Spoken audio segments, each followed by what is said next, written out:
Alors, nous allons débattre dimanche dans notre café philo McDo, qui commencera au Fletch d'ailleurs à 20 h et qui se prolongera au McDonald's jusqu'à 1 h du matin. Donc ça veut dire quand même 5 heures de débat. Voilà un certain nombre de thèmes que je vais lancer. Enfin, je ne vais pas les énumérer, chaque vidéo en aura un. Et je vais commencer par la question du rapport entre le texte et le contexte. Vous savez que l'idée, c'est toujours d'aller à contre-courant des orientations immédiates. Par exemple, si je dis, est-ce que c'est le texte qui permet de connaître le contexte ou le contexte qui permet de connaître le texte, voilà un sujet que je vais lancer. Et ceux qui écoutent les émissions avant d'aller au Café Philo, évidemment, ils tricheront puisqu'ils auront déjà les réponses. Mais la plupart des gens qui participent à les Café Philo ne prennent pas la peine d'écouter mes vidéos, avant en tout cas, même s'ils préfèrent les écouter après. Et il est clair que, dans bien des cas, ce n'est pas le contexte qui permet de comprendre le texte, mais on peut inverser les choses et dire que c'est le texte qui permet de restituer le contexte. Autrement dit, ça permet notamment de s'apercevoir que le contexte dans lequel on nous présente ce texte ne correspond pas à ce texte. Et donc, il est décalé, il est anachronique, il est invraisemblable, etc. Et dans bien des cas, c'est ce qui se passe, n'est-ce pas? Il y a une mise en scène, on présente un certain texte, dans un certain contexte, soi-disant, ceci ou cela, et on voit bien qu'il y a un décalage, un hiatus entre le texte et le contexte. Alors ça fait partie de ce que j'appelle l'approche systémique. C'est-à-dire, il faut qu'il y ait une cohérence. Alors je vais donner un autre exemple de texte et contexte, la révélation du Sinaï. On a une mise en scène, encore une fois, où on nous délivre, on délivre, Dieu ou Moïse délivre une série de commandements, etc. Et là, on voit bien que ça ne tient pas debout. Parce qu'on n'a pas besoin d'une révélation transcendantale pour prendre connaissance de ces commandements en question. Tu ne voleras point, tu ne tueras point, etc. Tu ne prendras pas de faux témoignages. Donc il y a un décalage. Ce qui veut dire quoi? Ce qui veut dire que la montagne, alors c'est le cas de dire parce que c'est la montagne du Sinaï, la montagne accouche d'une souris. Hein, et il faut bien entendu restituer dans ce cas-là le vrai texte possible dans ce contexte quand même très très solennel où il ne faudrait quand même pas se moquer du monde et où on ne nous révélerait quand même pas des banalités à pleurer comme celle des 10 commandements, à part le premier commandement qui est l'adoration du Dieu d'Israël, etc. Voilà l'exemple même d'une approche critique, renouvelée, et l'approche systémique, dont je parlerai probablement assez souvent dans différentes vidéos, j'en ai parlé déjà dans une précédente, l'approche systémique nous demande par exemple d'être extrêmement prudent. Par exemple, moi je vais faire mon autocritique. J'ai rejeté pendant longtemps le thème natal.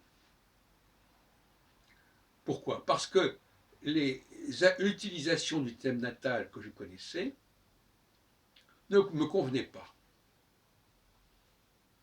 Et au lieu de me dire s'il n'y avait pas d'autre façon de se servir de la date de naissance, eh bien je disais non, je ne prends pas ce critère. Donc ça c'est très mauvais comme façon de procéder, voyez-vous. Il ne suffit pas de refuser ce qui a été proposé, il faut aussi envisager d'autres solutions que celles qui existent, ou celles dont on a eu connaissance. On peut les imaginer, on peut les concevoir. C'est exactement ce que j'ai fait. J'ai tout d'un coup découvert qu'il y avait d'autres façons de se servir de la date de naissance que celles que j'avais prises en considération jusqu'à présent. Et par conséquent, je suis revenu sur l'importance de la date de naissance par un biais que je n'avais pas envisagé jusqu'à présent. Voilà exactement le genre d'erreur qu'on peut commettre. Comme on dirait Kepler, d'ailleurs, on jette le bébé avec l'eau du bain. Et il faut toujours se poser la question, Est-ce que je rejette quelque chose par rapport aux versions existantes, ou est-ce que je fais l'effort de me demander s'il n'y a pas d'autre façon de se servir de la chose en question que celle dont j'ai pris connaissance? Et là, il faut faire un effort de contribuer. Alors, ce qui est amusant chez Brémorel, il nous dit qu'il a fait une maîtrise sur Kepler. Kepler qui est un réformiste, un réformateur de l'astrologie.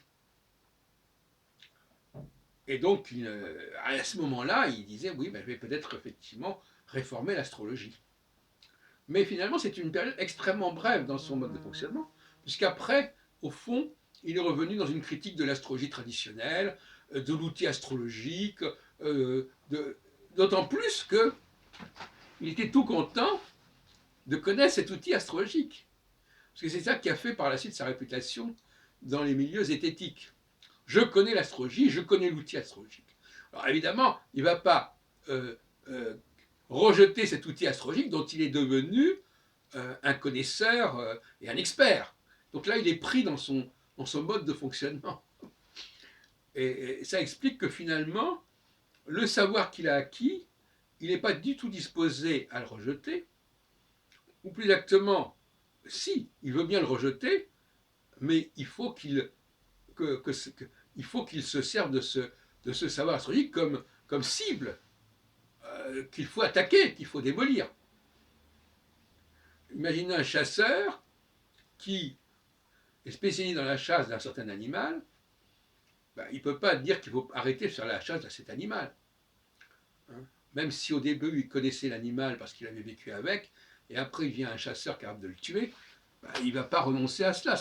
Il le dit lui-même à plusieurs reprises. C'est un savoir-faire, c'est une connaissance que je suis obligé de... Donc il est pris dans son travail zététique, il est pris au piège de son expertise, de ses connaissances, et il est obligé de dire que ces connaissances sont très importantes pour les astrologues, et que par conséquent c'est très important de connaître ces connaissances pour pouvoir les critiquer.